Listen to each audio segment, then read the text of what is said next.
des attendus et des conceptions des enseignants et des apprenants, c'est ça qui m'intéresse beaucoup plus.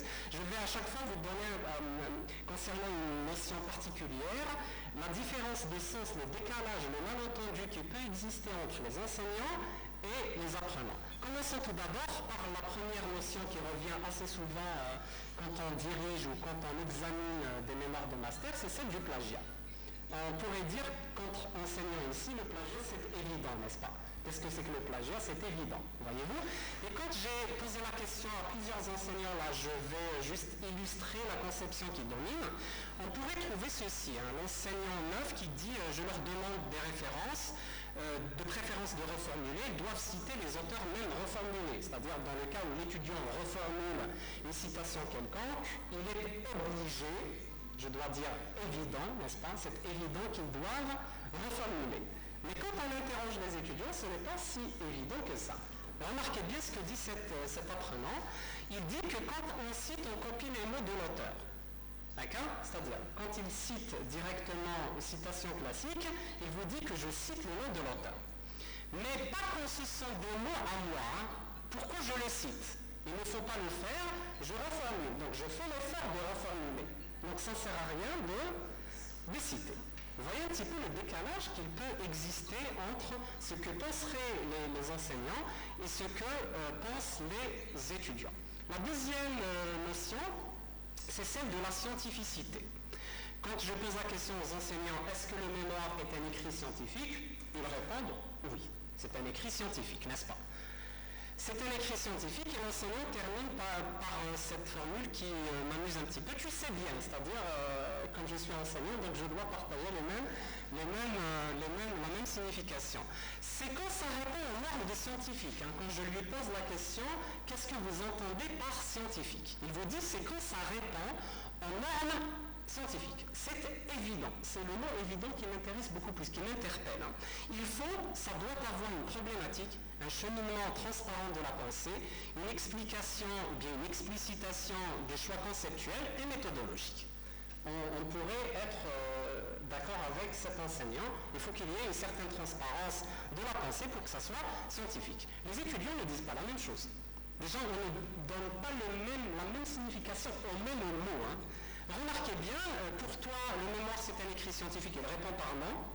Pour quelle raison à votre avis? Et quand je l'interpelle, ah oui, ça c'est quelque chose d'important aussi, que corrigent à ton avis les enseignants quand ils évaluent un mémoire? Ils vous disent, non, les enseignants ne regardent pas le côté scientifique, ils se concentrent sur la langue, comme les est-ce qui manque, les verbes s'ils sont conjugués ou pas. Voilà notre encadreur, nous demande toujours de faire attention à la langue. La langue, il l'a répété à plusieurs reprises, et même ses remarques toujours, il nous demande toujours de réécrire toujours, vous voyez. Qu'est-ce que scientifique pour vous? La même question que j'avais posée aux enseignants, c'est ça, c'est vraiment la conception qui domine chez les étudiants.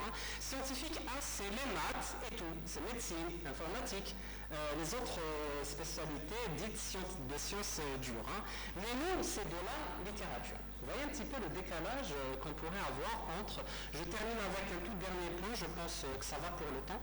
Ok. Pour les réécritures qu'on demande aux étudiants de faire, et quand on demande aux étudiants de faire des réécritures, croyez-moi qu'ils ne savent pas toujours, ils ne donnent pas le même sens à la tâche qu'on leur demande de faire. Lorsqu'on leur demande de réécrire, voici la conception de l'enseignant, mais c'est celle qui domine. À chaque fois, je prends les conceptions qui sont les plus répandues. C'est toujours pareil, c'est dans la plupart des cas la même remarque. Et la même remarque, il me renvoie la même chose. Ça vous arrive à vous tous, me semble-t-il. Qu'est-ce que je veux que je fasse? Je ne peux plus écrire à sa place, je ne peux pas en plus écrire à sa place, et parfois, je le fais quand même, parce que parfois, ils n'y arrivent pas à le faire. Dans la conception des étudiants, ils ne comprennent pas la tâche. Dans la plupart des cas, ils ne comprennent pas ce qu'on leur demande, ce que les enseignants leur demandent de faire. Je ne comprends pas ce qu'ils me disent de refaire, mais je corrige et j'envoie. C'est-à-dire, ils corrigent, ils envoient, sans même qu'ils sachent sur quoi porte la réécriture. Vous voyez, c'est une tâche, il doit l'exécuter sans même comprendre le sens de la tâche. Me dit ce n'est pas comme ça, il me souligne un passage, là il me dit comme commentaire il faut refaire, ce n'est pas clair ou ce n'est pas juste, mais je ne sais pas ce qui ne va pas. et dans la plupart des cas, ils corrigent sans même savoir ce qu'on leur demande de corriger, et on se retrouve, et vous vous retrouvez en tant qu'enseignant, et vous renvoie la même chose. Et voilà, c'est un jeu de malentendus qui se crée dans cette situation d'encadrement. Il serait beaucoup plus intéressant pour, je termine avec ça, d'aller fouiller un petit peu dans les séances d'encadrement, d'enregistrer un petit peu ce qui se passe dans le privé entre l'enseignant et je termine. Entre l'enseignant et l'apprenant pour voir à peu près comment l'enseignant parle et comment l'étudiant répond et surtout est-ce qu'on partage les mêmes significations, et je vous remercie de votre attention. Merci.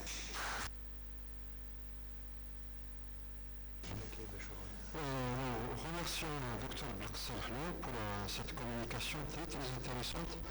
Surtout, elle met en évidence les discours.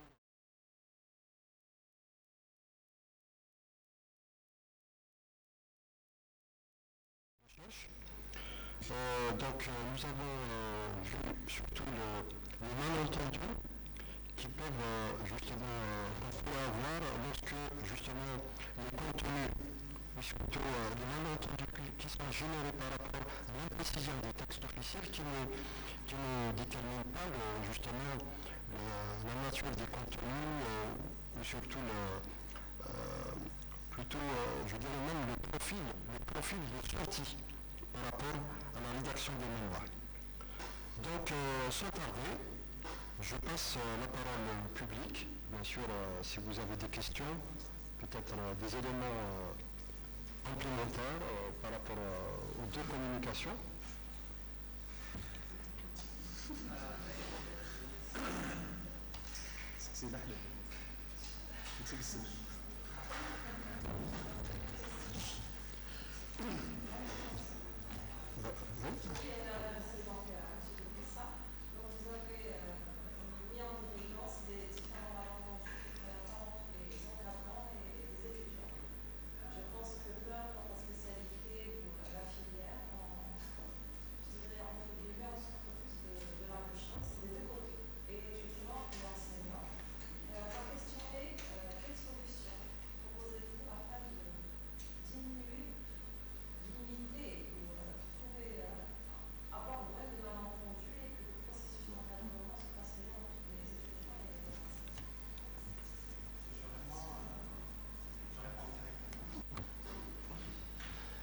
Merci pour cette question très intéressante. Moi, je prends parti. Je prends parti pour un enseignement explicite. On ne peut plus jouer à ce que les étudiants apprennent tout seuls, etc. Et je rejoins ce qu'a écrit Bourdieu et Passeran. Il faut vendre la mèche. Il faut expliciter les normes, les dire aux étudiants. Quand il s'agit de scientifiques, il faut faire un travail d'explicitation des normes. C'est évident, c'est-à-dire il y a une remise en question déjà du travail de l'enseignant. Rien n'est évident. Et je pense que je peux donner un autre exemple tout simple. Un étudiant qui arrive à l'université, il découvre tout un jargon, CM, TD, TP, et les enseignants font comme si tout le monde sait de quoi il s'agit, alors que ce n'est pas le cas. La réponse, à mon avis, c'est l'enseignement explicite des normes. Il faut les dire telles qu'elles sont aux étudiants, pour éviter justement de tomber dans ce genre de malentendus.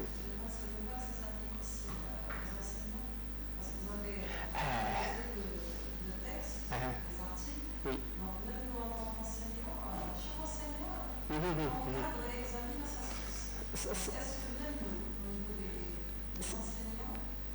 Il y aura pas un travail à faire afin de voir au moins les standards entre les universités européennes, américaines, anglaises, etc. Malheureusement, en Algérie, je pense qu'on va partager ce sentiment. Chacun fait à sa façon aussi. Voilà, je peux dire que la méthodologie fonctionne, que l'examinateur a trouvé ça pas pertinent, ça ne marche pas. Donc, est-ce que le travail ne devrait pas d'abord commencer au niveau des enseignants, l'université, enfin département, puis faculté, puis université, pour que l'on puisse après être clair sur les enfants par rapport à des Oui, je pense ça également. Déjà, ça devrait commencer par les textes officiels. Il faut que ça encadre au moins un minimum, qu'on sache de quoi il s'agit. Il y a un flou qui est terrible quand on lit. Déjà, je pense que c'est le seul arrêté qui existe, qui date de 2014. Je pense que depuis, il n'y a pas eu un autre arrêté concernant les modalités du mémoire, etc. De 2014 jusqu'à maintenant, quand même, il y a eu l'épisode Corona, par exemple, qui a eu des effets sur la manière avec laquelle on travaille. Et jusqu'à maintenant, on voit encore les effets. On n'écrit plus de la même manière, on n'encadre plus de la même manière. Et quand on se retrouve avec un seul arrêté, c'est très très peu. En plus, il ne dit pas grand-chose. J'ai vraiment sélectionné les 2 articles qui disent le plus, alors qu'ils ne disent rien. Imaginez les autres. Les autres, ça se termine toujours et il faut laisser le choix à l'équipe de formation, ce qui peut être juste. Là, si on demande beaucoup d'explicitation, ça sera très... ça se discute après. Il y a un travail à faire également au niveau des enseignants. Parce que je vous assure, il y a des enseignants aussi, même entre nous, on ne partage pas les mêmes conceptions. Là, c'est tout un travail collectif qui devrait être fait pour expliciter justement ces normes et en conscientiser les étudiants. Merci.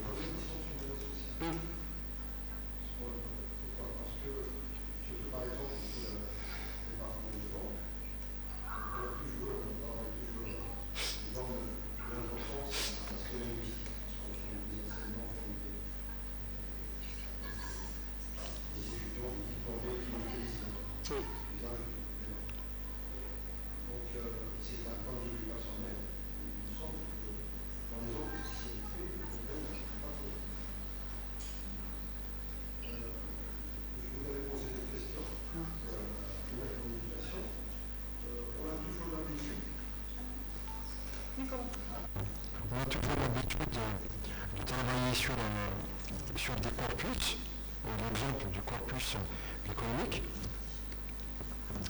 par rapport à ce qu'on appelle exactement le produit du chroniqueur. Donc on fait une lecture de son produit, la production journalistique.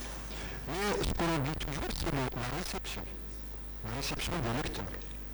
Comment le lecteur réception, justement, comment on reçoit le sens qu'on a, que vous avez développé, justement. Est-ce qu'il y a une possibilité de voir, justement, comment le lecteur réception reçoit le sens. Merci.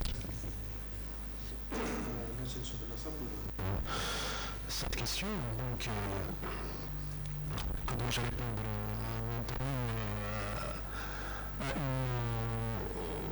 à une chose qu'on ne peut pas comprendre. Bien sûr, on peut voir l'implicite là où il n'y est pas. On peut expliquer neuronaux, on peut expliquer certaines informations des émotions par le radiosaboteur, par le chroniqueur, en les expliquant, en les interprétant implicitement. Par exemple,